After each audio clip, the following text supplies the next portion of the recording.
नमस्कार दर्शक, आप देख रहे हैं जयगांव मिरर्स। प्रस्तुत है आज के मुख्य समाचार। Rapid headlines news. टीएमसी के दो गुटों में झड़प, 3 का सिर फूटा। पर्यटकों के लिए खुला जंगल, शुरू हुई जंगल सफारी। रेलवे क्रॉसिंग पर खंबे लगने से यातायात प्रभावित। मादक पदार्थों के साथ 2 व्यक्ति गिरफ्तार। पंचायत सदस्य के भतीजे की पीट कर हत्या। लौकी की खेती कर आत्मनिर्भर बन रही है महिलाएं। टीएमसी के दो गुटों में झड़प, 3 का सिर फूटा। उत्तर दिनाजपुर जिले के चोपड़ा थाना क्षेत्र के हाप्ती चोपड़ाया ग्राम पंचायत के फतेहाबाद इलाके में तृणमूल के 2 गुटों के बीच झड़प में 3 कार्यकर्ताओं का सिर टूट गया। घटना को लेकर इलाके में भारी तनाव देखा जा रहा है। पर्यटकों के लिए खुला जंगल, शुरू हुई जंगल सफारी। 3 महीने तक बंद रहने के बाद डुअर्स अभयारण्य और रिजर्व फॉरेस्ट शुक्रवार से पर्यटकों के लिए खुल गए। वहीं जंगल खुलने से पहले दिन सुबह 7 बजे डुअर्स के गरुमारा जंगल में जंगल सफारी के लिए पर्यटकों की भीड़ देखी गई।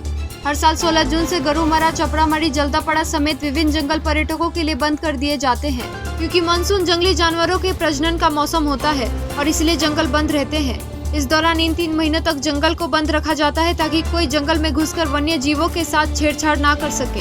दूसरी ओर पूजा से पहले ही डुअर्स के विभिन्न होटलों और रिजॉर्ट्स में पर्यटकों की बुकिंग आनी शुरू हो गई है। 3 महीने के बाद पर्यटन कारोबारियों को उम्मीद है कि पूजा सीजन में अच्छा कारोबार देखने को मिल सकता है। रेलवे क्रॉसिंग पर खंबे लगने से यातायात प्रभावित, लोगों ने किया प्रदर्शन। बागडोगरा के प्रमोद नगर के प्रवेश द्वार पर रेलवे क्रॉसिंग पर रेलवे की ओर से खंबे लगने से यातायात प्रभावित हो रही है। कल रेलवे की पहल पर सुरक्षा की दृष्टि से रेलवे लाइन के दोनों ओर खंबे लगा दिए गए। इसके चलते 2 पहिया वाहन बंद है। लोगों का कहना है अगर खंबे लगने के कारण एम्बुलेंस इस क्षेत्र में प्रवेश नहीं करेगी तो आने वाले दिनों में ये खतरनाक हो सकता है।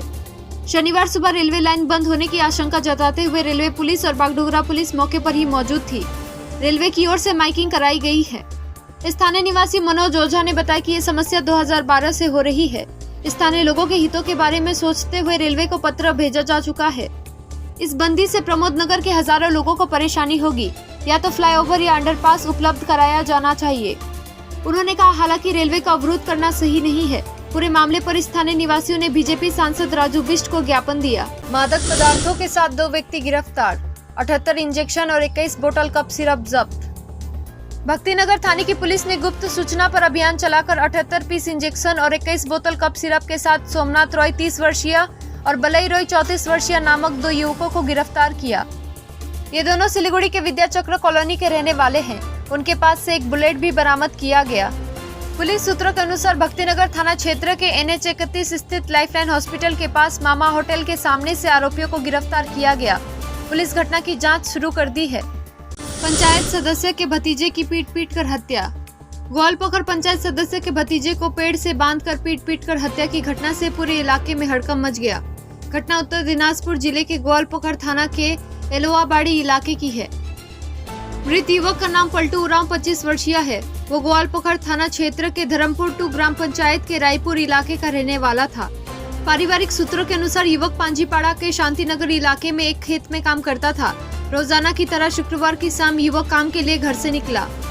रात में ग्वालपोखर थाने की पांजीपाड़ा चौकी की पुलिस ने युवक को गंभीर हालत में एलोवाबाड़ी इलाके से उसे बरामद कर इलाज के लिए इस्लामपुर महकमा अस्पताल भेज दिया। बताया जाता है कि देर रात इलाज के दौरान युवक की मौत हो गई। शनिवार की सुबह परिजन इस्लामपुर महकमा अस्पताल पहुंचे तो उसे मृत पाया।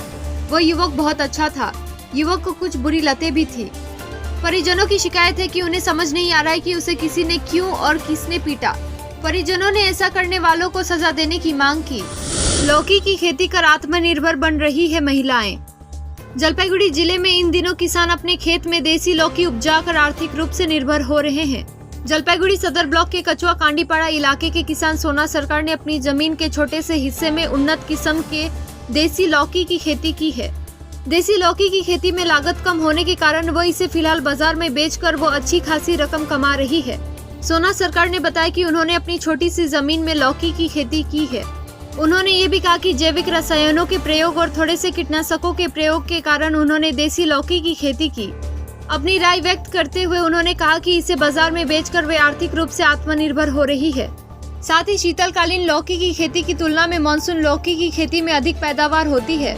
इसे बाजार में बेचकर काफी पैसा बचाया जा सकता है।